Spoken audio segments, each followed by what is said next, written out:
This is a little project I bought online a couple of days ago. This is a very early Rohde and Schwarz AF signal generator, really. Pretty limited range, 40 Hz to 250 kilohertz. So it would do the low long wave bands, I suppose. Looking at its front panel, I would date it to sort of the 50s, late 40s, 50s maybe. Notice it says Dr. Rohde and Dr. Schwarz, and I haven't seen that. Certainly the normal Rohde and Schwarz don't say that. And it looks like the badge is the same. Not quite. It's a different badge as well on the front, different emblem. Very selectable frequency ranges on the front dial here. Attenuator control. This is your tuning control, and you've got a 600 ohm output or a 3K output, depending on whatever you want to use. Obviously, it's designed more for amplifier inputs rather than RF stuff. It was very cheap on eBay. It's turned up today. I've just taken the back off it, and one of the valves fell out. I have got a schematic for this actually, but it's actually not here. So I've had a quick look over it, and it does look like someone's been in here before to try and repair it. I powered it up briefly and there's no output, but that was actually before I put the valve back in. This is the valve I've replaced. Very basic operation from memory, without looking at the circuit. We've got, it looks like the tuning is all done in this tank circuit sort of thing, in this tank in here. I think that's your EZ11 is the rectifier.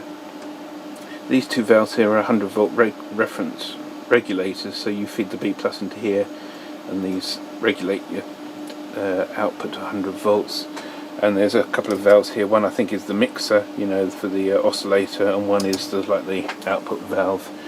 So I'll power it up quickly and just to see if the valves light up. The front panel's come on now, which it didn't before. Now I expect as the rectifier to warm up, these two 7475s to start glowing once they reach conduction. They're like a neon actually. They have a striking voltage, and it's usually around 100 volts. I think these are set to. I think it's anywhere between 90 and 120 volts. But clearly there's not much sign of anything happening there.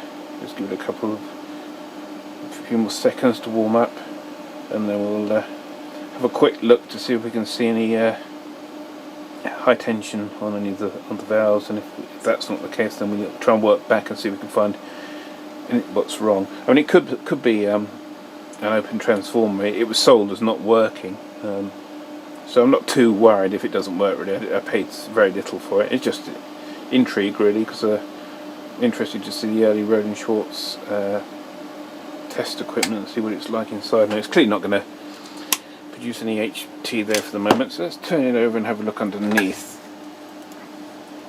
It's got a label on the bottom. Yes, SBV, model SBV. I think it's an SBV, isn't it?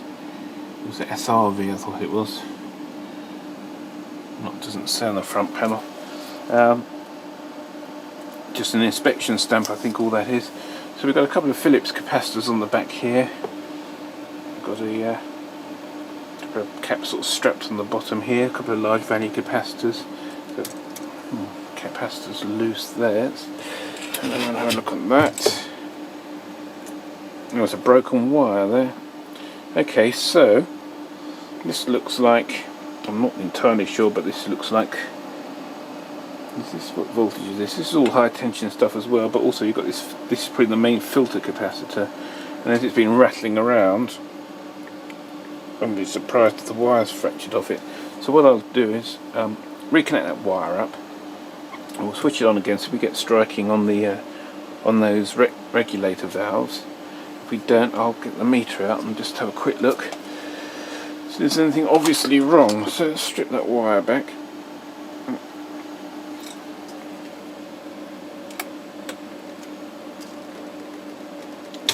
The wire's probably pretty old and brittle by now. I'll just tack it on for the time being. I'm not going to do anything particularly good repair, because if I do get it working, I'll need to reinforce that valve a bit, that capacitor that's rattling around there, because that's no good like that. It's just going to break off again. So that was obviously come off this connection here. So what you do find also with the when these joints get old, it can be a bit of a job to solder to a piece of tin copper wire, as you might see here in a moment. If I solder onto this wire, it's blinding the camera, you find that it doesn't always take to the solder very well.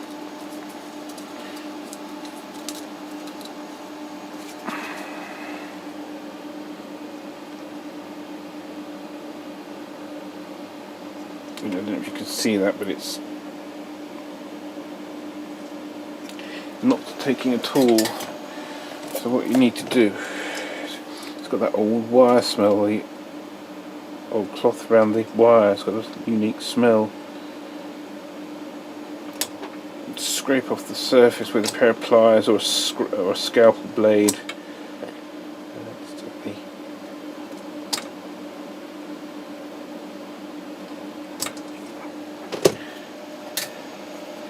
Corrosion that's formed on the top of the wire. Looks like it might have taken this time. It's all copper underneath here. It's obviously fairly well shielded. Just tack that on there. Okay, so that's on there. Just whip it round again, just check and see if there's any more loose wires. It all looks pretty solid.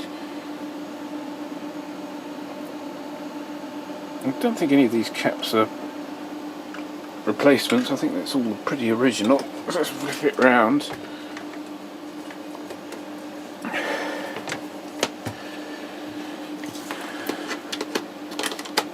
Try again.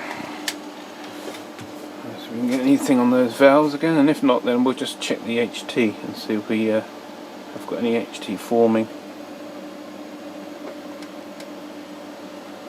Ah, there you go. There's one of the tubes has struck. So obviously got high tension now. So let's just have a look at the output of this generator.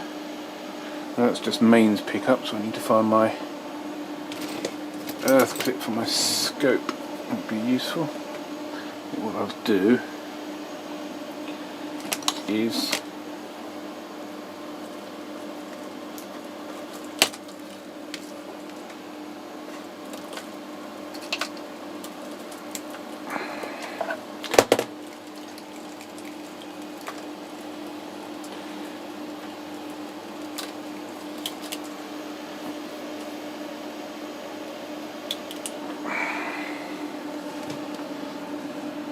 it's only got one of the tubes lit at the moment, so it could be that that's actually, the mains is a bit low.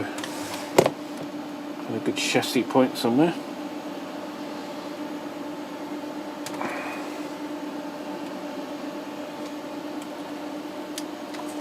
That'll do for the minute. See if we've got anything on the output. It's clearly doing something, but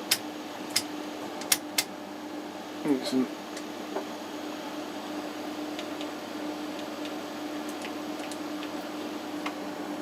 not particularly okay, so it's doing something, but it's not very good. Got a very low frequency mains hum, so you can see that looks like a 50 Hertz trigger off the main line, and so it's pretty dried up. Yeah, so it's just got to load the mains ripple on there. So more than likely, that smoothing cap is either totally dried up or very high ESR. So let's just check our voltages quickly.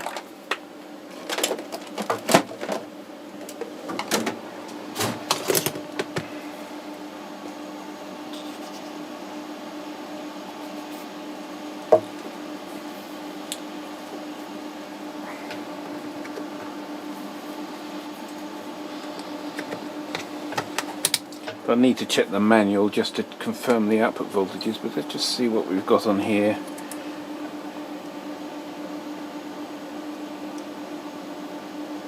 Okay, I've got quite a good voltage on there. 280 volts there.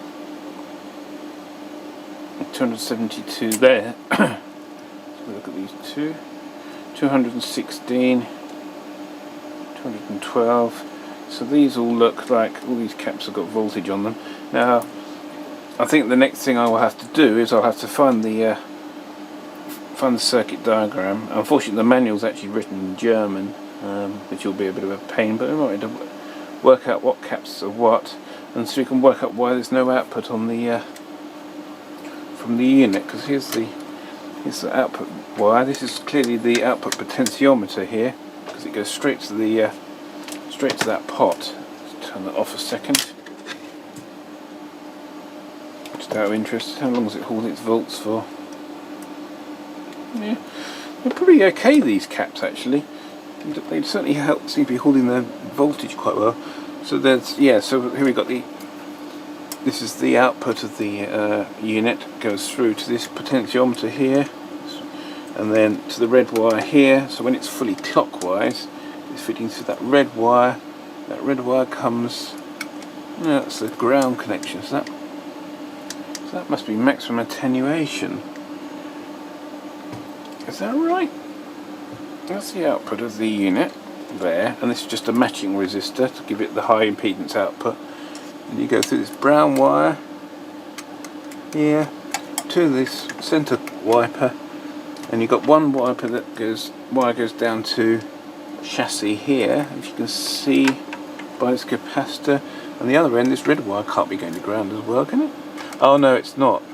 That's going to the can of that capacitor. Sorry, I thought that was a chassis connection, but it's clearly not. That's isolated from the output. So there's obviously there's obviously a decoupling capacitor, and you've got a series resistor here, which has obviously pretty got the anode voltage on it. So let's just have a quick look there, see if we've got any voltage at this point here. And if we haven't, I'll probably need to start checking valves and things to make sure they're all biased correctly, but I'm expecting to see a DC voltage here. Yeah, I've got 170, 200 volts here. This looks like a current limiting resistor, maybe, so if you short the output and it doesn't overload the... So, the other thing is with this mains ripple on here, because I'm running on the isolation transformer, that can cause some strange effects as well. But alright, what I'll do is the next video will be I'll get the circuit diagram, and we'll try and probe around for some voltages and check a few things. It looks to me initially like the caps are probably okay-ish. There's no waxes or anything in here that look like they're going to fail, and we'll need to check to make sure the oscillator's working, because a lot of that ripple could just be mains ripple because I've got the cover of it. Anyway, yes, that's the little Rohde and Schwarz. There you go, it's an SRV. So nice looking, very sort of rugged, sort of typical sort of military styled unit. Only paid I think 10 quid for it, so there's no loss if it doesn't work. But thanks for watching, and I'll dig the manual out, dig out the schematic, and we'll have another go at getting it working.